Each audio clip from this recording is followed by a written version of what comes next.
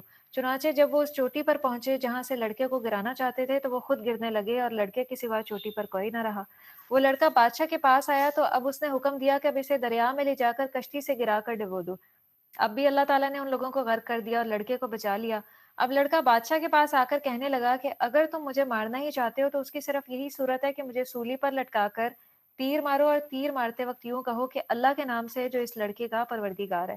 بادشاہ کو وقتی طور پہ یہ بات سمجھ نہیں آئی، کیونکہ وہ تو فی الوقت اس لڑکے کو مارنا چاہتا تھا، اس کے لیے وہ کوئی بھی تدبیر کر سکتا تھا۔ چنانچہ اس نے ایسا ہی کیا۔ پھر لڑکا سولی چڑھایا گیا، پھر اس نے یہ کہہ کر تیر مارا، اللہ کے نام سے جو اس لڑکے کا پروردگار ہے۔ چنانچہ جب لڑکے کو تیر لگا تو اس نے اپنا ہاتھ اپنی کن پٹی پر رکھا اور مر گیا۔ اب لوگ کہنے لگے یہ لڑکا تو وہ علم جانتا تھا جو کسی کو بھی معلوم نہیں، ہم اس لڑکے کے پروردگار پر ایمان لاتے ہیں۔ لوگوں نے بادشاہ سے کہا کہ تم تو 3 آدمیوں کی مخالفت سے گھبرا گئے تھے، اب یہ سارے لوگ تمہارے مخالف ہو گئے۔ پھر بادشاہ نے کیا کیا، بڑی بڑی خندقیں کھدوائیں اور اس میں لکڑیاں ڈال کر آگ لگا دی۔ پھر لوگوں کو اکٹھا کر کے کہنے لگا جو شخص اپنے نئے دین سے باز آتا ہے اسے تو ہم چھوڑ دیں گے، اور جو نہ پھرے اسے ہم آگ میں ڈال دیں گے۔ پھر وہ مومنوں کو ان خندقوں میں ڈالنے لگا تو آپ صلی اللہ علیہ وسلم نے فرمایا کہ اسی بارے میں اللہ تعالیٰ نے فرمایا ہے کہ ہلاک ہوئے خندقوں والے، وہ آگ تھی بہت ہی ایندھن والی۔ پھر فرمایا اور وہ جو لڑکا تھا وہ دفن کیا گیا،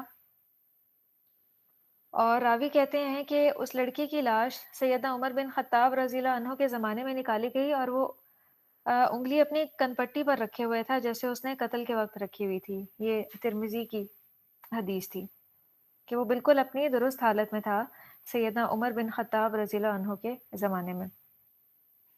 اور ایسا معاملہ ان کے ساتھ ہوتا ہے جن کی ڈیڈ باڈیز قبر میں صحیح سلامت رہیں، جو اللہ کے بڑے مقرب اور صالحین بندے ہوتے ہیں۔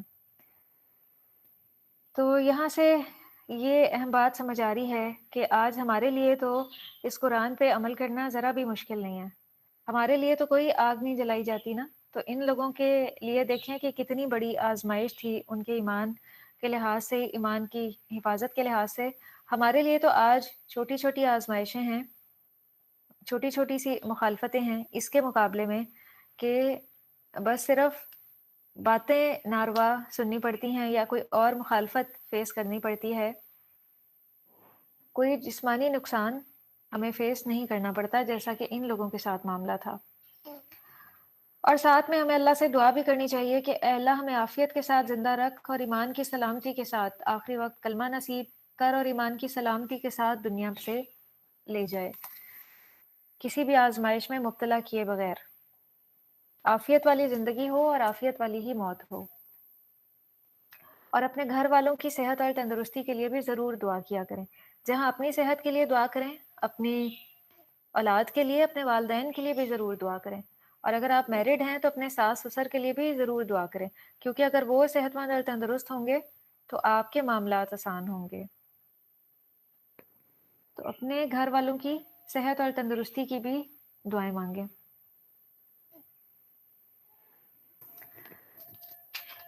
تو اسی واقعے کی طرف اشارہ ہے۔ آیت نمبر 5 دیکھیے، جن میں خندقوں میں آگ تھی بہت ایندھن والی، جبکہ وہ اس کے کنارے پہ بیٹھے تھے، اور جو کچھ وہ ایمان والوں سے کہہ رہے تھے اسے سامنے دیکھ رہے تھے، اور انہیں مومنوں کی یہی بات بری لگتی تھی کہ وہ اللہ پر ایمان لائے تھے جو ہر چیز پر غالب اور قابل ستائش ہے۔ آسمانوں اور زمین پر حکومت اسی کی ہے، اور اللہ ہر چیز پر شاہد ہے۔ جن لوگوں نے مومن مردوں اور مومن عورتوں پر ظلم و ستم ڈھایا پھر توبہ بھی نہ کی، ان کے لیے جہنم کا عذاب ہے، اور ان کے لیے ایسا عذاب ہے جو جلا کر رکھ دے گا۔ جو دنیا میں مومنین کو ستائیں ان کا یہی انجام ہے، ان کو ایسے عذاب میں مبتلا کیا جائے گا جو انہیں جلا کر رکھ دے گا۔ تو دنیا میں دیکھیں کہ انہوں نے اہل ایمان کو جلایا، روز قیامت ان کے ساتھ بھی ایسا ہی معاملہ کیا جائے گا۔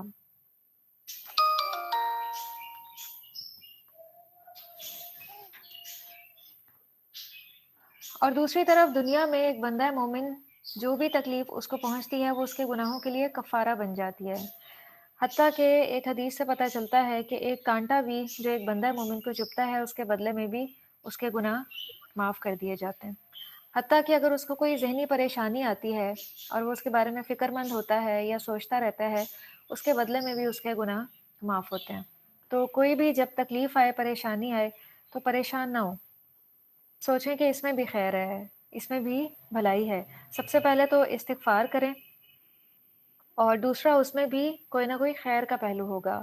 بہت سی خیر اور بھلائیاں انسان کو اسی راستے سے ملتی ہیں۔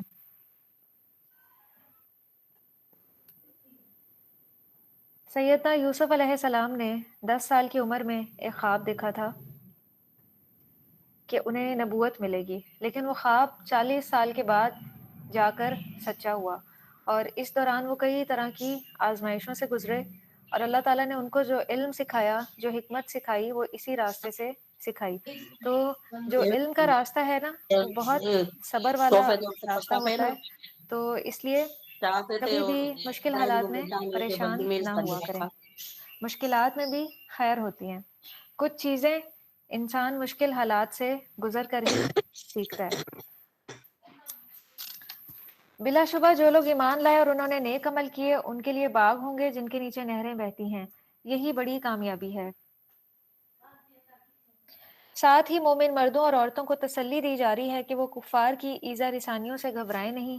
ان سے پہلے بھی مومنوں پر بڑے بڑے مصائب ڈھائے جا چکے ہیں۔ ان مصائب کو برداشت کرنے کے عوض انہیں اللہ کے ہاں جو باغات اور نعمتیں ملنے والی ہیں، جن کے مقابلے میں اس دنیا کی سب تکلیفیں اور مصیبتیں ہلکی ہیں۔ اور انہوں نے نیک عمل کیے، ان کے لیے باغ ہوں گے جن کے نیچے نہریں بہتی ہوں گی۔ یہی بڑی کامیابی ہے۔ تو اصل کامیابی جو ہے وہ کون سی ہے؟ آخرت کی کامیابی ہے۔ اگر کوئی دنیا میں وہ کامیابی حاصل نہ کر سکا جو اس کا ٹارگٹ تھی، تو اپنے آپ کو اس غم میں نہ گھلائیں۔ تو کیا غم ہے ہمارے؟ اولاد کیوں نہیں ملی، رزق میں کمی کیوں ہے، بیماری کیوں آ گئی؟ یہ پریشانیاں وقتی ہیں۔ ابدی زندگی کے لیے کوشش اور محنت کریں۔ تو کہ اپنے پہنچی وقت آپ کو سارا کچرا ہے ان میں پریشانیوں کے پیچھے ضائع نہ کریں، گیلری چ پہنچی آپ ماری اوے کیونکہ کچرا پھر ذرا آپ سب سوچیں کل کہ ایک کیا جنے کی پریشانی اور ٹینشن لینے سے وہ مسئلہ حل ہو جاتا ہے؟ کیا رونے دھونے سے وہ تکلیف ٹل جاتی ہے؟ وہ تو اپنے وقت پہ ہی ٹلتی ہے۔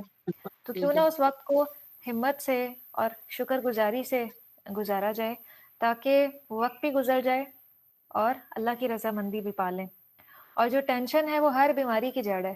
جو انسان بہت زیادہ ٹینشن لیتا ہے تو کچھ ہی سالوں بعد وہ شدید بیمار ہو جاتا ہے، اس کو کئی بیماریاں لگ جاتی ہیں۔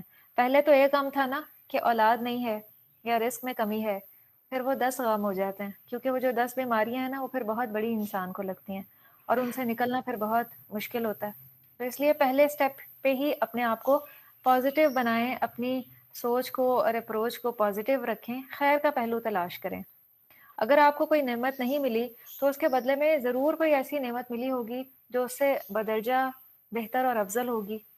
یا اگر آپ دوسروں کو کے ساتھ اپنے آپ کو کمپیئر کریں تو آپ کو بہت سی ایسی نعمتیں نظر آئیں گی جو صرف آپ کو ملی ہوئی ہیں، دوسروں کو نہیں ملی۔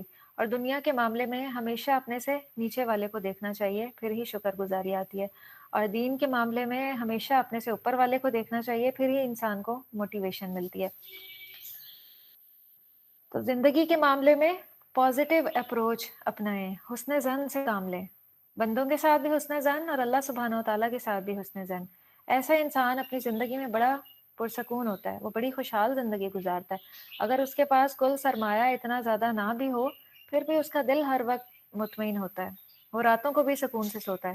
بسا اوقات بہت زیادہ سرمایہ والے لوگ بھی راتوں کو سو نہیں پاتے، ٹینشن اور فکروں میں،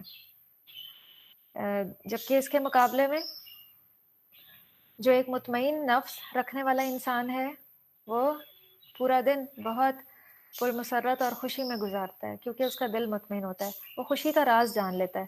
خوشی آسائشوں میں نہیں ہے، ظاہری اسباب میں نہیں ہے، بلکہ اس کا تعلق دل سے ہے، یہ دل کے اندر چھپی ہوئی ہوتی ہے، اور اس خوشی کو اپنے اندر پیدا کرنا پڑتا ہے۔ اس کا ایک طریقہ کار ہے، اس کو اڈاپٹ کرنا پڑتا ہے، پھر ہم اپنے اندر یہ خوشی محسوس کر سکتے ہیں۔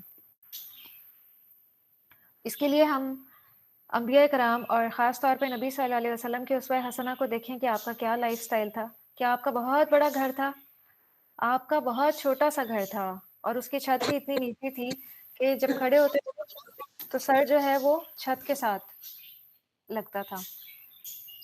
اور ایک حدیث سے یہ پتہ چلتا ہے کہ وہ اتنا چھوٹا حجرہ تھا حضرت عائشہ رضی اللہ عنہا کا کہ جب نبی صلی اللہ علیہ وسلم رات کو تہجد کے وقت سجدہ کرتے تھے اور حضرت عائشہ سو رہی ہوتی تھیں تو جب آپ سجدہ کرتے آپ اپنے پاؤں سمیٹ لیتی تھیں تاکہ آپ سجدہ کر سکیں، اور جب آپ کھڑے ہوتے تھے آپ پھر اپنے پاؤں پھیلا لیتی تھیں، اور اس چھوٹے سے گھر میں بھی بے پناہ خوشیاں تھیں، خوشحالی تھی۔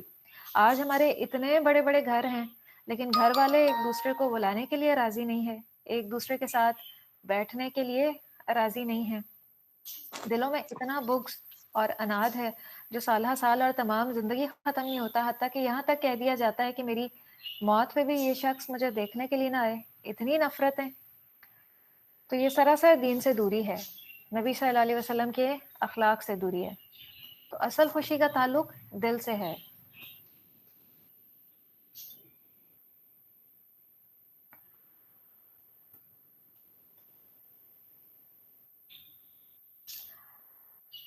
تو یہی بڑی کامیابی ہے۔ آپ کے پروردگار کی گرفت یقیناً بڑی سخت ہے، وہی پہلی بار پیدا کرتا ہے، وہی دوبارہ پیدا کرے گا، اور وہ بڑا بخشنے والا ہے، محبت کرنے والا ہے، عرش کا مالک ہے، بڑی شان والا ہے۔ کیسی محبت کرتے ہیں اللہ تعالیٰ اپنے بندوں سے، ایک ماں سے بھی 70 گنا سے زیادہ۔ تو اللہ تعالیٰ اگر اپنے بندے پہ کوئی پریشانی بھیجتے ہیں نا تو اس میں بھی بندے کے لیے خیر ہوتی ہے۔ بہت سے لوگ اس پریشانی کے راستے سے ہدایت پا لیتے ہیں جبکہ پہلے وہ دوسری ڈگر پہ ہوتے ہیں۔ تو کچھ لوگ اپنی زندگی میں ایسے حالات سے گزرتے ہیں جو ایسے کٹھن ہوتے ہیں کہ وہ پھر اللہ کی طرف رجوع کر لیتے ہیں، توبہ کر لیتے ہیں اور سیدھا راستہ اختیار کر لیتے ہیں، ہدایت پہ آ جاتے ہیں۔ جو کچھ اور بڑی شان والا ہے، جو کچھ چاہے اسے کر ڈالنے والا ہے۔ تو اس اللہ سے تعلق مضبوط کریں جو کامل قدرتوں کا مالک ہے۔ تو اگر آپ کا تعلق اللہ سے مضبوط ہوگا تو اللہ تعالیٰ آپ کی چاہتوں کو بھی پورا فرما دیں گے، پھر دل کے خیالات کو بھی پورا فرما دیں گے، اور جو جتنا زیادہ اللہ کی رحمت کے قریب ہوتا ہے اس کی اتنی ہی سنی جاتی ہے، اس کی پکار کا اتنی ہی جلدی جواب دیا جاتا ہے۔ کیا آپ کے پاس لشکروں کی خبر بھی پہنچی، یعنی فرعون اور سمود کے لشکروں کی؟ بلکہ کافر تو جھٹلانے میں لگے ہوئے ہیں، حالانکہ اللہ انہیں ہر طرف سے گھیرے ہوئے ہے، بلکہ یہ قرآن بلند پایا ہے جو لوح محفوظ میں درج ہے۔ سورۃ الطارق، بسم اللہ الرحمن الرحیم، والسماء والطارق وما ادراک ما الطارق النجم الثاقب۔ قسم ہے آسمان کی اور رات کو آنے والے کی، اور آپ کیا جانیں کہ رات کو آنے والا کیا ہے؟ وہ ستارہ ہے چمکتا ہوا کہ کوئی جان ایسی نہیں جس پر ایک محافظ مقرر نہ ہو۔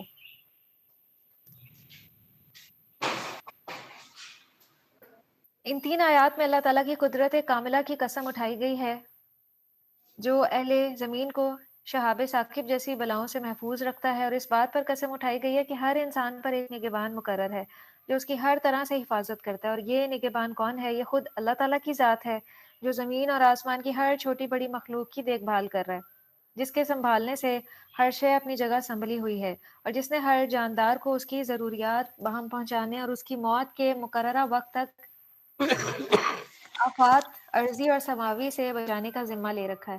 یہ حفاظت اکثر اوقات ایسے غیر شعوری طریقوں سے ہوتی ہے کہ انسان کو اس کا علم تک نہیں ہوتا، اور جب کبھی علم ہو جاتا ہے تو انسان کی زبان سے بے ساختہ ایسے الفاظ نکل جاتے ہیں کہ اس موقع پہ اللہ نے مجھے ہاتھ دے کر بچا لیا، ورنہ میرے بچے رہنے کی تو کوئی توقع ہی نہ تھی۔ اور ایسے واقعات تقریباً ہر انسان کو اپنی زندگی میں پیش آتے رہتے ہیں۔ اور سورہ رعد میں اللہ سبحانہ و تعالیٰ نے فرمایا کہ ہر انسان کے آگے پیچھے ہم نے فرشتے مقرر کر دیے ہیں جو اللہ کے حکم سے اس کی حفاظت کرتے رہتے ہیں۔ تو اس سے یہ بات پتہ چل رہی ہے کہ حفاظت کی نسبت براہ راست اللہ تعالیٰ کی طرف بھی ہو سکتی ہے اور فرشتوں کی طرف بھی۔ پھر نبی صلی اللہ علیہ وسلم نے ہمیں حفاظت کی دعائیں بھی سکھائی ہیں، ہمیں صبح شام کے اذکار کے ساتھ ان حفاظت کا دعاؤں کا بھی اہتمام کرنا چاہیے، جس میں ایک یہ دعا بھی ہے، اللہم عافنی فی بدنی، اللہم عافنی فی سمعی، اللہم عافنی فی بصری، لا الہ الا انت، بسم اللہ الذی لا یضر مع اسمہ شیء فی الارض ولا فی السماء وہو السمیع العلیم۔ اس طرح کی اور بھی دیگر کئی دعائیں ہیں جو ہمیں سکھائی گئی ہیں، اور وہ حفاظت کی دعائیں ہیں۔ جیسے میں آپ کو ایک مثال سے سمجھاتی ہوں کہ حفاظت کی دعائیں کس طرح سے حفاظت کرتی ہیں، کہ ایک صحابی رسول ہیں، وہ روایت کرتے ہیں اور ایک دعا کے بارے میں انہوں نے بتایا، اعوذ بکلمات اللہ التامات من شر ما خلق، کہ جو اس دعا کو صبح پڑھے گا وہ جو اس دعا کو شام کو پڑھے گا تو وہ اگلے دن شام تک ہر قسم کے شر سے، بیماری سے، نقصان سے محفوظ رہے گا، اور وہ اس دعا کا اہتمام کرتے ہوتے تھے۔ اور جن صحابی رسول نے ان سے یہ دعا سنی تو انہوں نے ایک بار دیکھا کہ جو اس دعا کے سکھانے والے ہیں ان کو ایک سانپ نے یا بچھو نے ڈس لیا۔ وہ ان سے پوچھنے لگے کہ آپ نے تو یہ دعا سکھائی تھی اور اس کی یہ فضیلت ہے کہ جو شام کو پڑھ لے وہ اگلے دن شام تک ہر تکلیف سے اور بیماری سے، نقصان سے محفوظ رہتا ہے، تو آپ کو یہ بچھو نے کیسے کاٹ لیا؟ تو وہ کہنے لگے واللہ اس شام میں یہ دعا پڑھنا بھول گیا تھا۔ تو اس سے آپ اندازہ لگائیں کہ حفاظت کی دعائیں کس طرح بندے کی حفاظت کرتی ہیں۔ ہمیں ضرور ان کا اہتمام کرنا چاہیے، بہت سے نقصانوں سے اور بیماریوں سے انسان محفوظ ہو جاتا ہے ان کی برکت سے۔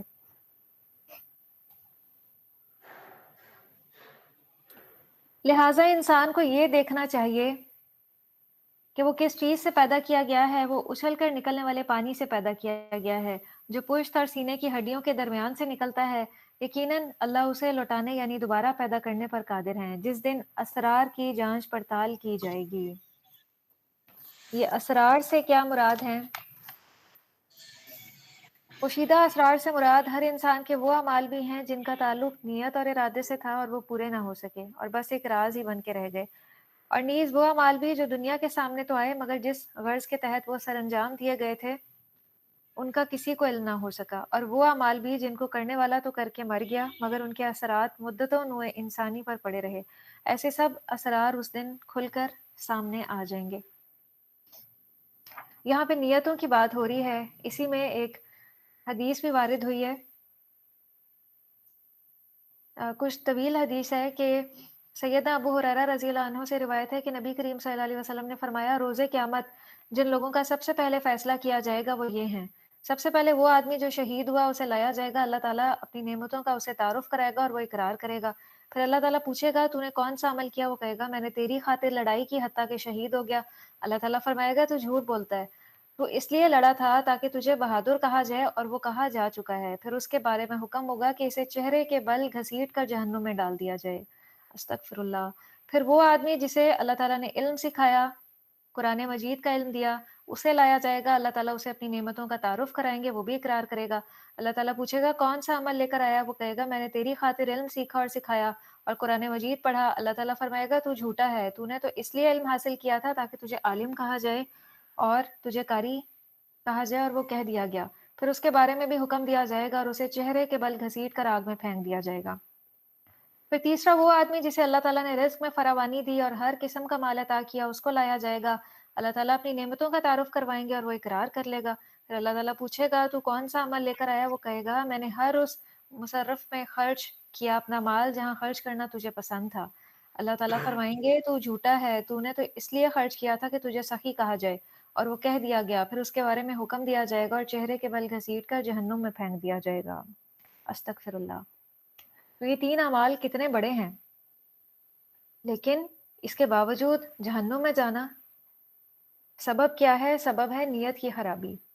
تو بہت ضروری ہے ہم اپنی نیتوں کا ساتھ ساتھ جائزہ لیں اور اپنے اعمال کو خراب نہ ہونے دیں، کیونکہ جب انسان اللہ کے راستے پہ چلنے لگتا ہے نا تو شیطان کی کوششیں بھی بہت تیز ہو جاتی ہیں، وہ بھی اپنی کوششوں میں اضافہ کر دیتا ہے اور وہ چاہتا ہے کہ کوئی ایسا طریقہ ہو جائے کہ میں اس بندے کی جو نیک اعمال ہیں اور نیکیاں ان کو ضائع کرا دوں۔ تو کہیں وہ ریاکاری کے ذریعے ضائع کرواتا ہے، کہیں پہ احسان جتا کے ضائع کرواتا ہے، کہیں پہ انسان کو متکبر بنا دیتا ہے کہ انسان لوگوں کو اپنے سے کمتر سمجھنا شروع ہو جاتا ہے، بڑائی میں مبتلا ہو جاتا ہے، تو وہ کوئی طریقہ ہاتھ سے جانے نہیں دیتا۔ لیکن جو اللہ کے مقرب بندے ہیں نا ان پہ اس کا بس نہیں چلتا، جن کا اللہ سے تعلق مضبوط ہوتا ہے۔ ایسا تبھی ہوتا ہے جب انسان اللہ سے غافل ہو جائے۔ تو اس لیے اپنے ایمان کی حفاظت کی ضرورت ہے کہ ہم اللہ سے غافل نہ ہوں۔ جہاں انسان اللہ سے غافل ہوا وہیں پھر وہ شیطان کے ہاتھ میں آ جائے گا، یہیں سے پھر ساری خرابیاں پیدا ہوتی ہیں۔ تو انسان کے پاس نہ تو کوئی اپنا زور ہوگا اور نہ ہی کوئی اس کی مدد کرنے والا ہوگا۔ آیت نمبر 10، قسم ہے آسمان کی جو بار بار بارش برساتا ہے اور زمین کی جو پھٹ جاتی ہے کہ وہ قرآن حق اور باطل سے الگ کرنے والا ہے، وہ کوئی ہنسی مذاق کی بات نہیں ہے۔ یہ لوگ ایک تدبیر کر رہے ہیں اور میں بھی ایک تدبیر کر رہا ہوں، بس آپ تھوڑی دیر کے لیے ان کافروں کو ان کے حال پہ چھوڑ دیجئے۔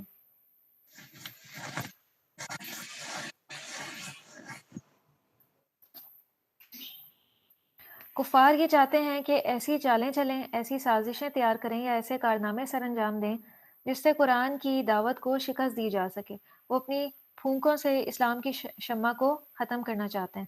ان کے برعکس اللہ تعالیٰ بھی ان کے مقابلے میں ایک چال چل رہا ہے، اور وہ یہ ہے کہ دین کی روشنی مکمل ہو کر رہے گی اور کافروں کی کسی چال کو کامیاب نہیں ہونے دیا جائے گا۔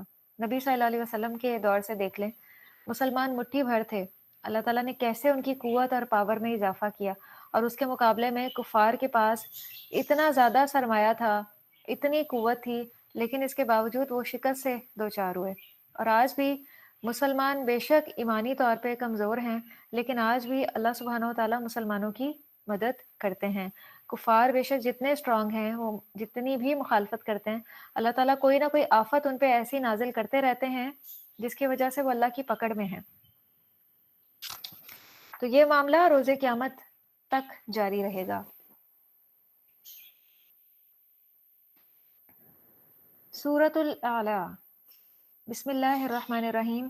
سبح اسم ربک الاعلی الذی خلق فسوی والذی قدر فہدی۔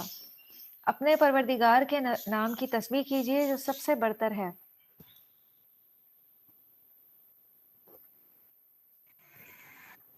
جو وہ سب سے برتر ذات ہے۔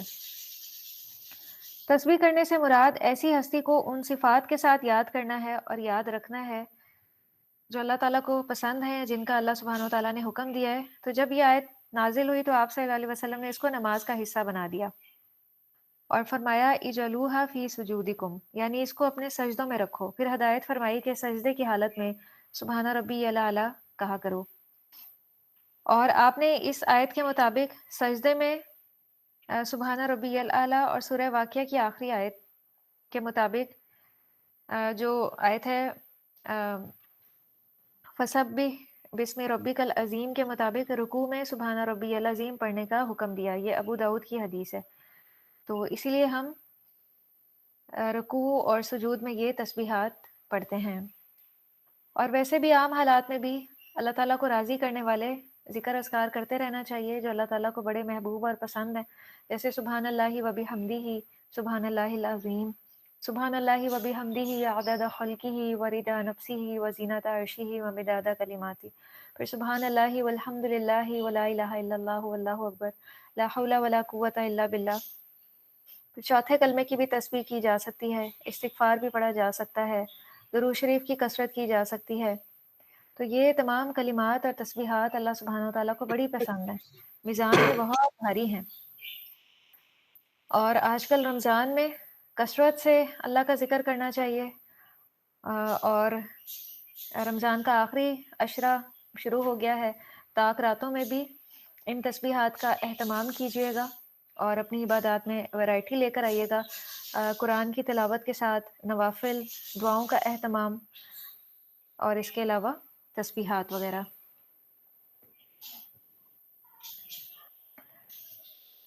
جو سب سے برتر ہے، جس نے پیدا کیا پھر اسے درست کیا، اور جس نے اس کی تقدیر بنائی پھر راہ دکھائی، اور جس نے چارہ پیدا کیا پھر اسے سیاہ کوڑا کرکٹ بنا دیا۔ ہم آپ کو پڑھا دیں گے پھر آپ بھولیں گے نہیں، بجز اس کے جو اللہ چاہے وہ ظاہر کو بھی جانتا ہے اور پوشیدہ کو بھی، اور ہم آسان طریقے پر چلنے کی سہولت دیں گے۔ تو وہ آسان طریقہ کیا ہے؟ مثلاً ایک یہ کہ آپ کو بلا تکلیف سہولت کے ساتھ قرآن یاد رہے گا۔ حضرت جبرائیل علیہ السلام آپ پہ قرآن جس طرح سے تلاوت کرتے تھے، آپ اس کو بعد میں اسی طرح سے پڑھتے تھے، یہ اللہ کی طرف سے تھا۔ دوسرا یہ کہ ہم آپ صلی اللہ علیہ وسلم کو آسان اور سہل شریعت پر چلائیں گے۔ تیسرا یہ کہ شریعت کے احکام پر عمل پیرا ہونا ہم آپ کے لیے آسان بنا دیں گے۔ چوتھا یہ کہ اسلام کے راستے سے ہم تمام رکاوٹوں کو دور کر دیں گے اور کامیابی کی راہ پر گامزن ہونا آپ کے لیے آسان بنا دیں گے۔ پانچواں یہ کہ آپ صلی اللہ علیہ وسلم کی ذمہ داری بس اتنی ہی ہے کہ آپ لوگوں کو اللہ کا پیغام پہنچا دیں، اس سے آگے کسی مشکل میں پڑنا، جبرن لوگوں کو اسلام کی طرف لانا آپ کی ذمہ داری نہیں۔ تو یہ جو آیت ہے یہ ہر بندہ مومن کے لیے تسلی ہے کہ جو بھی اس راستے پہ چلتا ہے اللہ تعالیٰ اس کو آسان طریقے پہ چلنے کی سہولت دیتے ہیں۔ شریعت پر عمل کرنا در حقیقت بہت بڑی آسانی ہے. انسان کی زندگی سے بہت سی مشکلات ٹل جاتی ہیں کیونکہ ایسا بندہ اللہ کی حفاظت میں آ جاتا ہے. قدم بقدم اللہ سبحانہ و تعالیٰ اس کی مدد کرتے ہیں، اس کے دین اور دنیا کے معاملات سنوار دیتے ہیں، اس کو بہت ساری آسانیاں، خیر و برکتیں، عنایتیں، نوازشیں اس کی زندگی میں رونما ہونا شروع ہو جاتی ہیں. تو یہ راستہ در حقیقت آسان ہے، لیکن جب بھی کوئی اس راستے پہ چلتا ہے تو وقتی طور پہ آزمائشیں اس کے سامنے آتی ہیں. بسا اوقات گھر والے مخالف بن جاتے ہیں، بسا اوقات طرح طرح کی باتیں سننی پڑتی ہیں، یا اور کئی طریقوں سے آزمائش ہو سکتی ہے، اور یہ وقتی آزمائشیں ہوتی ہیں. اللہ سبحانہ و تعالیٰ چیک کرتے ہیں کہ میرا یہ بندہ کھرا ہے یا کھوٹا ہے، کیا وہ اس راستے پہ ثابت قدمی اختیار کرتا ہے یا نہیں. اگر بندہ ثابت قدمی سے چلتا رہے، اللہ سے مدد طلب کرتے رہے اور پیچھے نہ ہٹے، تو ایک وقت آتا ہے کہ اللہ تعالیٰ اس کو حقیقی ثابت قدمی نصیب کرتے ہیں، اس کے لیے تمام امور آسان کر دیتے ہیں، اس کی تمام آزمائشوں کو ٹال دیتے ہیں، تمام آزمائشیں ختم کر دیتے ہیں. وہ تمام رشتے جو آزمائش بنے ہوئے تھے ان کو بھی بسا اوقات ہدایت مل جاتی ہے، یا اور اگر کوئی رکاوٹ ہوتی ہے تو وہ بھی دور کر دی جاتی ہے. لیکن پہلے انسان آزمایا جاتا ہے، جب وہ اس ٹیسٹ میں کامیاب ہوتا ہے پھر اس کے بعد یہ عنایتیں اس پہ ہوتی ہیں. جیسے حضرت ابراہیم علیہ السلام جب تمام آزمائشوں میں کامیاب ہو گئے تو اللہ تعالیٰ نے ان کو اپنا دوست بنا لیا. یہ دنیا میں ان کے لیے ریوارڈ تھا، لیکن وہ طرح طرح سے آزمائے گئے. انہوں نے ہر آزمائش پہ اپنا سر جھکا دیا بغیر کوئی سوال پوچھے. بس آپ نصیحت کیجئے، اگر نصیحت نفع دے، جو شخص اللہ سے ڈرتا ہے وہ تو نصیحت قبول کر لے گا، اور جو بدبخت ہے وہ اس سے پرے ہی رہے گا. بس یہی کرائیٹیریا ہے. جو ہدایت کا طلبگار ہو، نصیحت صرف اسی کو مل سکتی ہے، اور جو خود طلب نہ کرنا چاہے، انسان چاہے لاکھ کوشش کر لے، لاکھ طریقے سے آیات سنا دے، جس نے نصیحت نہیں پکڑنی وہ اس سے پرے ہی رہے گا. ہم اللہ سے دعا کرتے ہیں کہ اے اللہ ہمیں ہدایت نصیب کیجیے، اس قرآن کو ہمارے سینے کی بہار بنا دیں، قرآن کو سننا، سمجھنا، اس پہ عمل کرنا ہمارے لیے آسان بنا دے. اور یہ بڑی آگ میں داخل ہوگا، پھر اس میں نہ وہ مرے گا نہ جیے گا. فلاح پا گیا جس نے پاکیزگی اختیار کی. تو اصل کامیابی یہی ہے جو فلاح پا گیا، یعنی جس نے اپنے آپ کو کفر و شرک، عقائد فاسدہ اور اخلاق رذیلہ سے پاک کر لیا، وہ کامیاب ہو گیا. اور جو بھی اپنے نفس کو پاکیزہ بنا لے، پھر اللہ کو زبان سے بھی یاد کرتا رہے اور دل میں بھی یاد رکھے، پھر اسی کی تائید کے طور پہ باقاعدگی سے نمازیں بھی ادا کرتا رہے، تو وہ سمجھ لے کہ اس نے اپنی زندگی کو سنوار لیا اور کامیاب ہو گیا. تو آخرت کی کامیابی تو یقینی ہے، لیکن دنیا میں بھی ایسے لوگوں کو کچھ نہ کچھ کامیابی سے اللہ تعالیٰ نوازتے ہیں. تو فلاح پا گیا جس نے پاکیزگی اختیار کی اور اپنے پروردگار کا نام یاد کیا اور پھر نماز ادا کی. بلکہ تم تو دنیا کی زندگی کو ہی ترجیح دیتے ہو.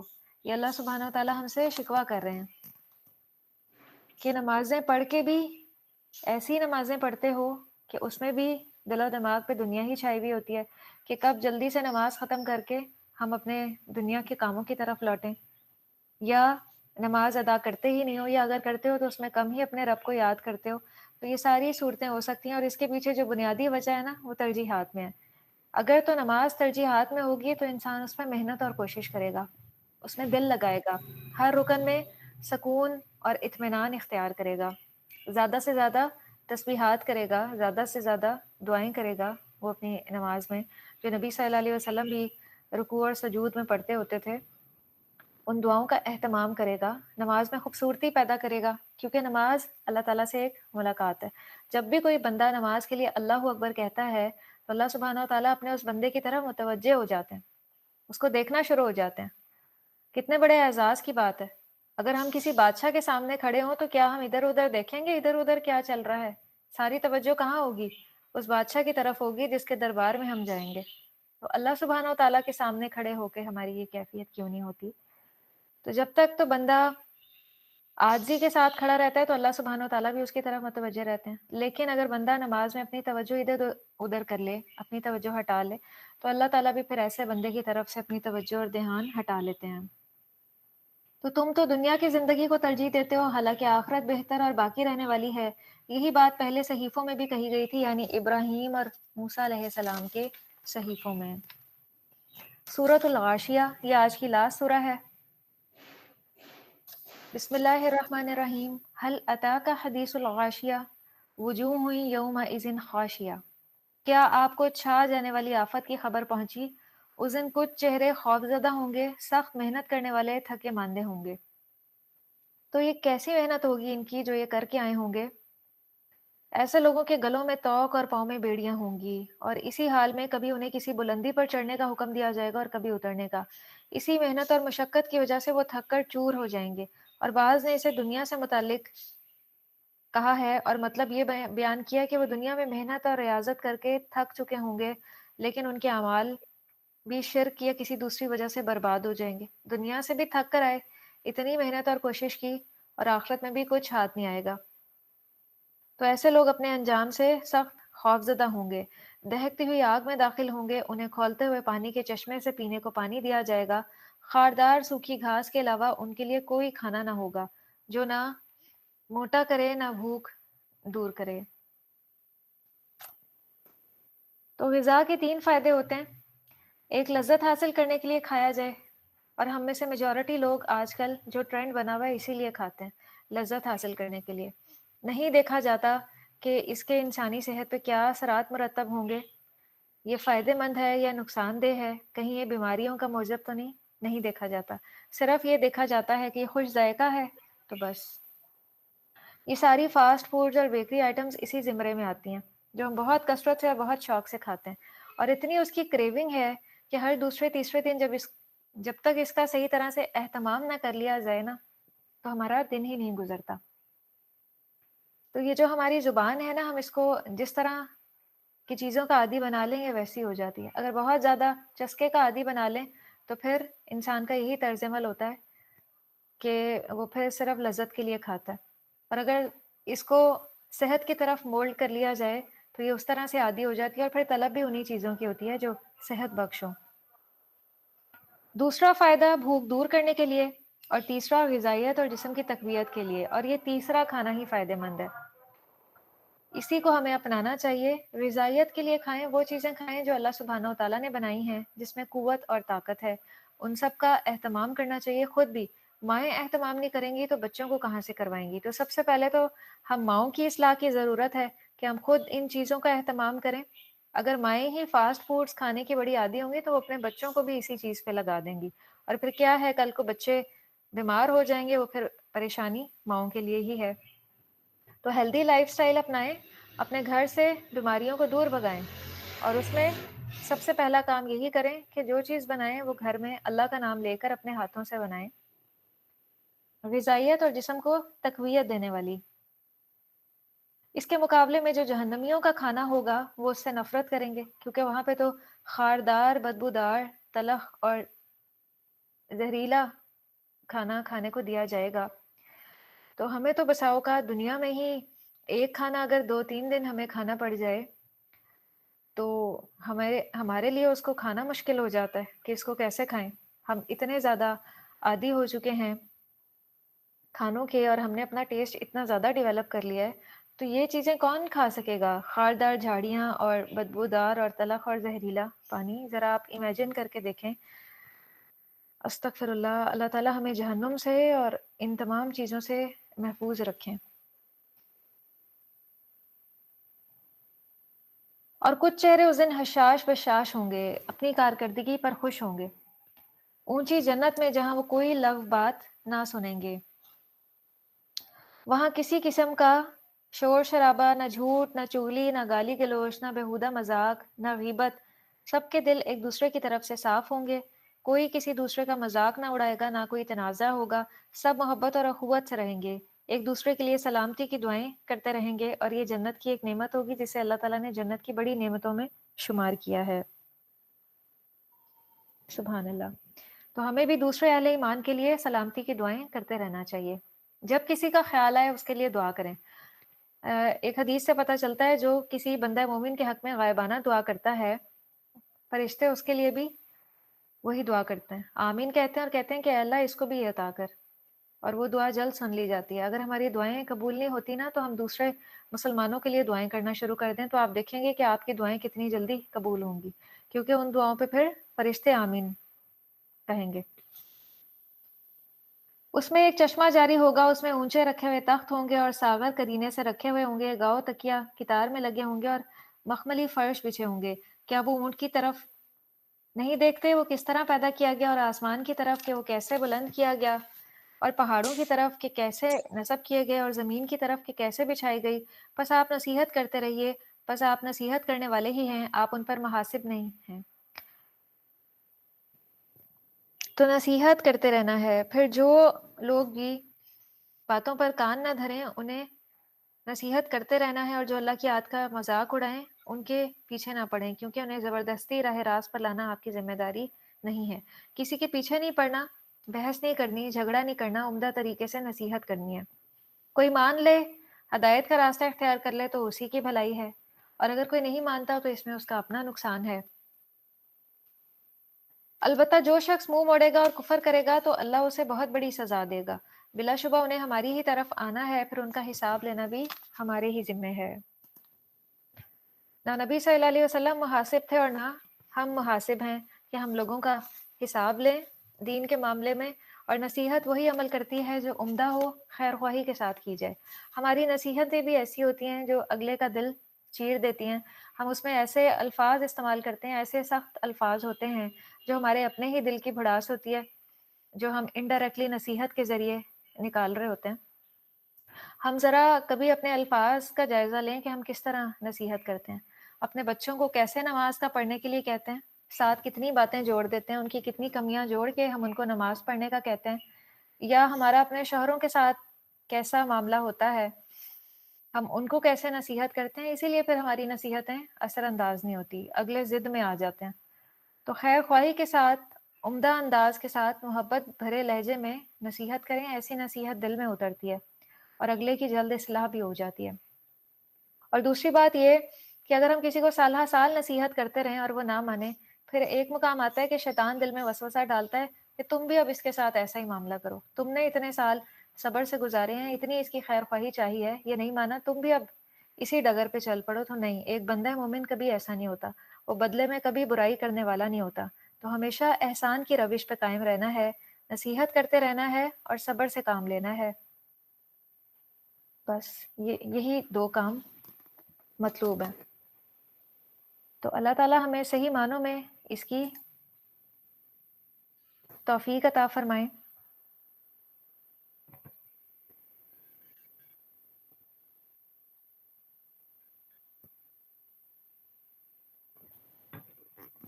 وآخر دعوانا ان الحمد للہ رب العالمین۔ سبحانک اللہم وبحمدک، نشہد ان لا الہ الا انت، نستغفرک ونتوب الیک۔ والسلام علیکم ورحمۃ اللہ وبرکاتہ۔